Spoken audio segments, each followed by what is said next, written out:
Welcome to Asia சமையல். இன்று falooda gold dessert தான் இந்த சம்மர் ஸ்பெஷலாக செய்து காட்ட போகிறேன். உங்களுக்கு ரொம்ப பிடிக்கும். வாங்க கிச்சன் போகலாம், எப்படி செய்கிறதுன்னு பார்க்கலாம்.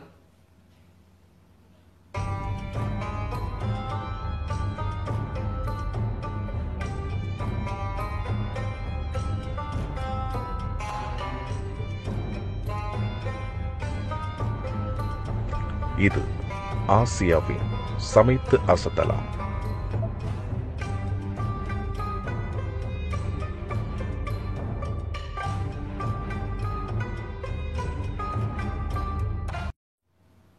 முதல்ல ஃபலூடாக்கு பாதாம் பிசின் சப்ஜா நம்ம ஊற வைக்கணும். பாதாம் பிசின் முதல் நாள் இரவே ஊற வச்சாதான் காலையில் சாஃப்டாக அது நல்ல ஊறி போயிருக்கும். யூஸ் பண்ணுறதுக்கு மறுநாள் வசதியாக இருக்கும். அதனால் முதல் நாளே பாதாம் பிசினும் சப்ஜாவும் ஊற வச்சு நம்ம ஃப்ரிட்ஜில் எடுத்து வச்சுக்கலாம். இப்போ அடுத்து என்னென்ன செய்யணும்னு பார்க்கலாம்.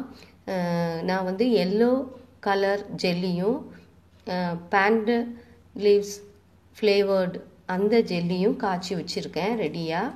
அடுத்து பால் காய்ச்சி அதில் கஸ்டர்ட் ஃப்ரூட்க்கு மிக்ஸ் பண்ணுறதுக்கு அதுவும் தயார் செய்து வச்சுட்டேன். பாருங்கள், பால் காய்ச்சிட்ருக்கேன், 1/2 லிட்டர் பால். அதில் 2 மேஜை கரண்டி கஸ்டர்டை போட்டு கரைச்சி வச்சுருக்கேன். இப்போது 6 மேஜை கரண்டி சீனி போட்டேன் இந்த பாலில். இப்போ இந்த கஸ்டர்ட் கரைச்சி வச்சுருக்கோம்ல, அதை அப்படியே சூடான பாலில் நம்ம மிக்ஸ் பண்ணிட்டா அது திக்காயிரும். அடுப்பை அணைச்சிட்டு நாம் ஆற வச்சு எடுத்து வச்சிடலாம். இப்போ சேமியாவுக்கு ஒரு 1/2 லிட்டர் பாலில் தேவிக்கு சீனி போட்டு காய்ச்சிட்ருக்கேன். இப்போ ஒரு 50 கிராம் சேமியா போட்டு அதையும் நம்ம காய்ச்சி எடுத்து வச்சிடலாம். இதெல்லாம் நம்ம முதல் நாள் நைட்டே செய்தோம்னா காலையில் மறுநாள் ரெடியாக இருக்கும், நம்ம பரிமாறுறதுக்கு வசதியாக. இப்போ சேமியாவும் காய்ச்சி தயாராகுது பாருங்கள். ஒரு 6 பேருக்கு சர்வ் பண்ணுறதுக்கு தகுந்தபடி நான் ரெடி பண்ணிகிட்ருக்கேன். இப்போ சேமியாவும் வந்துடுச்சு. அதையும் ஒரு பாக்ஸில் ஊற்றி நம்ம வச்சிடலாம்.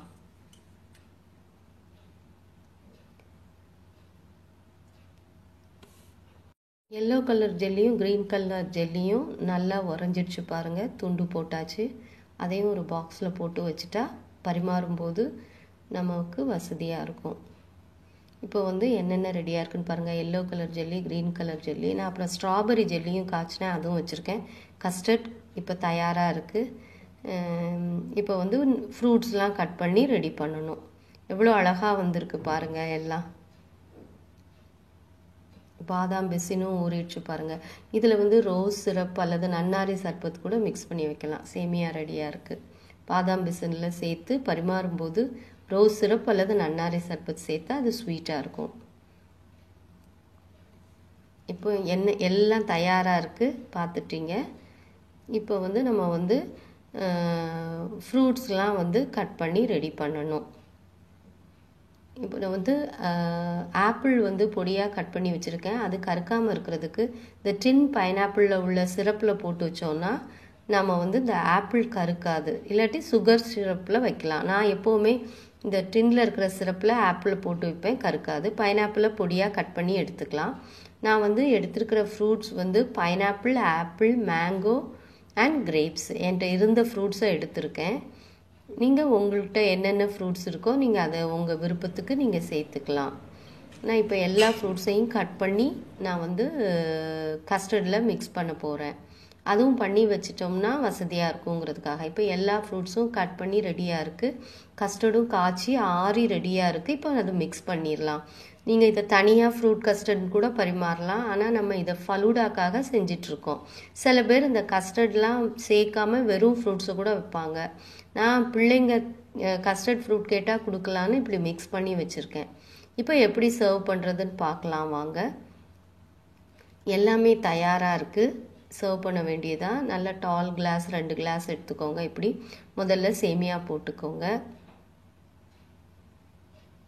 ஒரு மேஜை கரண்டி போடுங்க. ஏன்னா நமக்கு விருப்பமான வகையில் லேயராக போட்டுக்கலாம் நம்ம தயார் பண்ணி வச்சுருக்கிறத.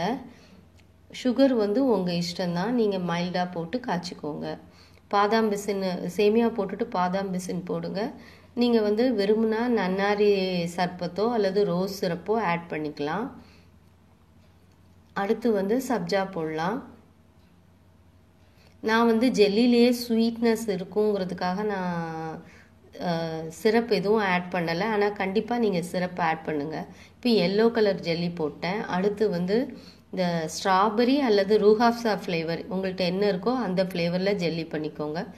நான் வந்து ஸ்ட்ராபெரி ஜெல்லி பண்ணியிருந்தேன், அது போடுறேன். அடுத்து பேண்டன் லீவ்ஸ் ஃப்ளேவரில் ஜெல்லி ரொம்ப நல்லா இருந்துச்சு, அதை சேர்க்குறேன் நான். ஃபலூடானாலே ஜெல்லி, சப்ஜா, பாதாம் பிசின், ஃப்ரூட்ஸ், ஐஸ்கிரீம் தான். இப்போ வந்து சப்ஜா சீட்ஸ் சேர்க்குறேன் நான். நல்லா ஊறிருக்கு ஜெல்லிக்கு மேலே. இப்போ நம்ம ஃப்ரூட்ஸ் சேர்க்கணும். நான் வந்து கஸ்டர்ட் போட்டு மிக்ஸ் பண்ணி வச்சுருக்க ஃப்ரூட்ஸ் சேர்க்குறேன். நல்ல டேஸ்ட்டாக இருக்கும் இப்படி சேர்க்கும்போது. அடுத்து நீங்கள் ஜெல்லி கூட ஆட் பண்ணலாம். நான் வந்து வேண்டாம் போதுங்கிறதுக்காக நான் ஐஸ்கிரீம் ஆட் பண்ணுறேன். நீங்கள் பட்டர்ஸ்காட்சோ, வெனிலாவோ, ஸ்ட்ராபெரியோ, பிஸ்தாவோ உங்களுக்கு பிடிச்ச ஃப்ளேவர் ஐஸ்கிரீம் ஆட் பண்ணிக்கலாம். ஒரு ஸ்கூப் எடுத்து மேலே வச்சுருங்க. நீங்கள் எத்தனை லேயர் வேணாலும் வச்சு கொடுக்கலாம். இப்போ உங்கள்கிட்ட இருக்கிற நட்ஸ் ஏதாவது மேலே வச்சு அலங்கரிச்சிங்கன்னா சூப்பராக இருக்கும். நான் வந்து சாப்டு பிஸ்டா இருந்துச்சு, அதனால் சாப்டு பிஸ்டாச்சியூஸ் மேலே வச்சு சர்வ் பண்ணுறேன். நீங்கள் ஜெல்லியும் அல்லது சப்ஜாவோ மேலே அதுவும் போட்டு உங்கள் விருப்பத்துக்கு அலங்கரிக்கலாம். உங்கள் டேஸ்ட்டுக்கு உங்கள் விருப்பத்துக்கு அலங்கரித்து பரிமாறுங்க. சூப்பராக இருக்குது பாருங்கள். இது வந்து இந்த சம்மரில் நீங்கள் டெசர்ட் எதுவும் கொடுக்கணும்னு நினச்சா இந்த ஃபலூடா செய்து கொடுங்க. பிள்ளைங்க ரொம்ப விரும்பி சாப்பிடுவாங்க. நல்ல ஃபில்லிங்காக இருக்கும் இது. இப்போ சர்வ் பண்ணிடலாம். நான் ஒரு 2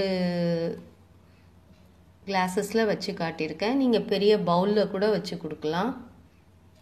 மிக்ஸ் பண்ணி சாப்பிடும்போது சூப்பராக இருக்கும். உங்களுக்கு பிடிச்சிருந்தா லைக் பண்ணுங்கள், ஷேர் பண்ணுங்கள், கமெண்ட் பண்ணுங்கள், சப்ஸ்கிரைப் பண்ணுங்கள். நான் டிஸ்கிரிப்ஷன் பாக்ஸில் தேவையான பொருட்களோட டீட்டெயில்ஸ் கொடுத்துட்றேன். தொடர்ந்து வாங்க, நல்ல நல்ல பகிர்வெல்லாம் வர இருக்குது. தேங்க்ஸ் ஃபார் வாட்சிங். Kindly subscribe.